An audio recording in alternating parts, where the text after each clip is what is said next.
आप बेटा कौन है?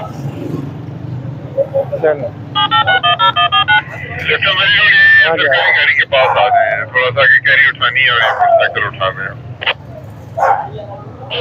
ये रिमूव कर ले।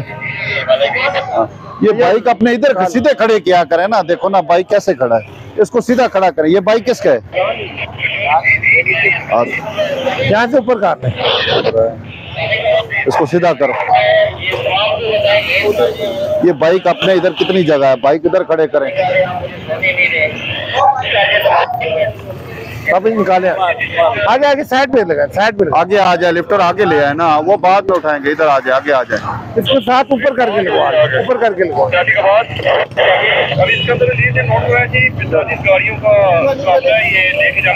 इसकी तस्वीर बनाई है आपने, इसकी तस्वीर बनाए। देखो ना, डबल पार्किंग LRZ 1082।